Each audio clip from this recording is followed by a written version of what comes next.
सब ऋषि सूत जी से कहते, महाराज आप जानते हो आगे बड़ा भयानक समय आने वाला है, समय बदल रहा है, समय के साथ साथ लोगों की सोच बदल रही है,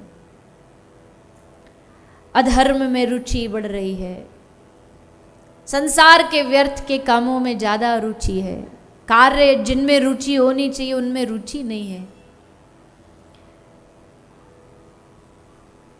सब कुछ बदलेगा और अभी तो कुछ भी नहीं, अभी तो कलयुग की शुरुआत है।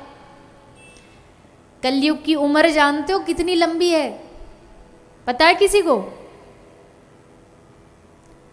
कलयुग की आयु एज है, हाँ एक भैया बता रहे पीछे, कलयुग की आयु है 4,32,000 साल, 4,32,000 वर्ष कलयुग की आयु है।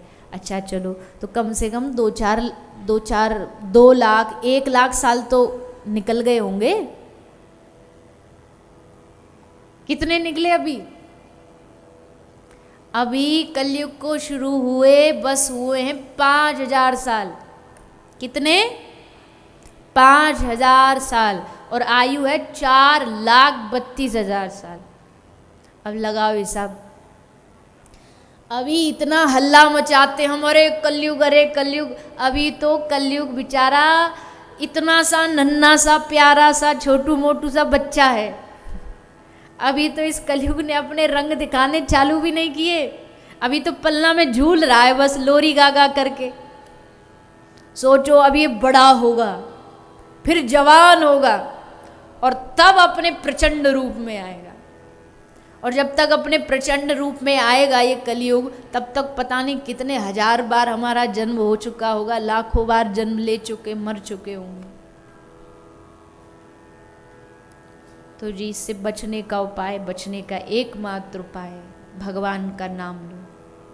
कथा सुन के हृदय में भगवान के नाम की रुचि बढ़ाओ, नाम स्मरण करो।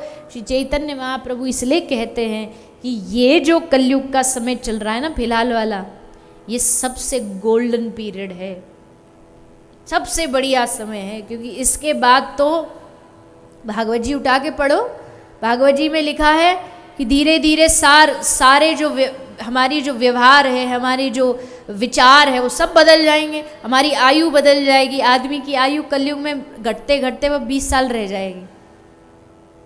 100 से 80 तक तो आई गई है, 100 वर्ष के बाद अब धीरे धीरे 80 तक सबकी विदाई हो जाती है। 100 साल पे कोई आज के ज़माने में पहुंच जाए तो घर वाले उसका पूरा हल्ला मचाते घूमते रहते। हमारे दादाजी 100 साल के हैं। 100 साल तो मानो ऐसा कोई रिकॉर्ड तोड़ दिया हो। पहले 100 साल आम होता था, अब 70, 80, 90 बस। अभी घटते घटते 20 साल पहुंच जाएगी। अब बताओ 20 साल में जन्म भी लेना है, बड़े भी होना है, ब्याह भी करना है, दादा दादी भी बन जाना और चले भी जाना दुनिया से। 20 साल में सब होगा। कलयुग का बड़ा भयानक प्रचंड रूप आएगा। समय जरूर उसमें कई हजार लाख वर्ष है, पर बहुत सारे मैंने ऐसे कहते सुना ये कलयुग का अंत चल रहा। अंत नहीं भैया, शुरुआत है। अभी तो शुरू हुआ है, आगे आगे देखो होता है क्या। अभी भी संभलने का समय, अभी भी समझदारी से चलने का समय है। सूत जी से 88,000 ऋषि कहते महाराज बड़ा विचित्र समय आएगा। ऐसे समय में अगर किसी को भगवान को पाना हो तो कोई रास्ता बताइए। तब उस समय श्री सूत जी ने 88,000 ऋषियों को ये श्रीमद् भागवत कथा श्रवण कराई। ये कथा श्रवण करने से इस कली के प्रकोप से बचा जा सकता है। इसकी शिक्षाएं बड़ी सरल है। इससे होता क्या है?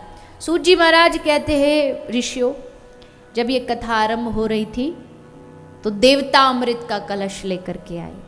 सुखदेव जी कथा सुना रहे राजा परीक्षित को, सब तैयारी हो चुकी है, देवताओं का आना हुआ।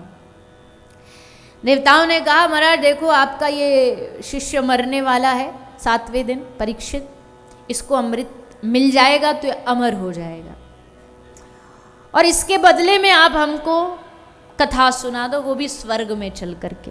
स्वर्ग में चलो, वहाँ आपका बढ़िया सोने का सिंहासन लगाएंगे, उस पर आपको बिठाएंगे। सामने सुनने वाले श्रोताओं की लाइन में कौन बैठा? इंद्र, कामदेव, वरुण भगवान, इतने बड़े बड़े श्रोता होंगे तो आपकी भी इज्जत बढ़ जाएगी महाराज। सुखदेव जी ने सब देवताओं को फटकार लगा करके वहां से भगा, खबरदार मेरी कथा को खरीदने की कोशिश करी तो मेरी कथा बिकाऊ नहीं है। क्या कथा खरीदने आए हो, सुनने आए हो? अगर सुनने आते तो चुपचाप शांत पीछे बैठ करके आराम से कथा सुनते। मुझे खरीदने आए हो कि चलो हमें सुन के चल के स्वर्ग में कथा सुना दो, और तुलना भी दे भी क्या रहे हो कथा के बदले? क्व सुधा क्व कथा लोके कांच क्व मनिर्मा। कोई है पागल दुनिया में जो तुमको हीरा दे के कांच ले ले? कहाँ कथा और कहाँ तुम्हारा ये तुच्छ सा अमृत। जाओ वापस ले जाओ इसको अपने स्वर्ग में, खबरदार दोबारा आए तो। अब देवताओं को तो टेंशन हो गई, बोले ये तो बड़ा हमारा अपमान हो गया, इतना कीमती अमृत जो धरती पे कहीं मिलता नहीं, और जिसको मिला उसने कहा वापस ले जाओ। ऐसा इस कथा में क्या, चलो अपने मुखिया के पास चलते हैं। देवताओं के मुखिया हैं ब्रह्मा जी।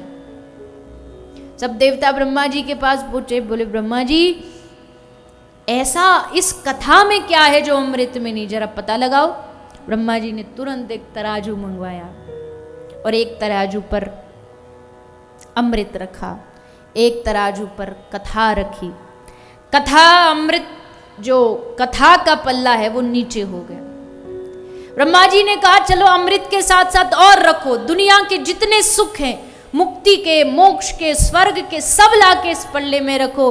और गोस्वामी तुलसीदास जी कहते हैं, तात स्वर्ग अपवर्ग सुख धरहि तुला एक अंग, पर तूल न ताही सकल मिल जो सुख लव सत्संग। सारी दुनिया का सुख वैभव एक पल्ले में रख दिया और एक पल्ले में लव सत्संग। लव सत्संग एक बाल के 100 हिस्से करो ना, उससे भी छोटा लव होता है। इतने देर का सत्संग एक पल्ले में रखा और एक तरफ दुनिया का सब सुख रखा। वो एक क्षण का सत्संग सब पर भारी पड़ा।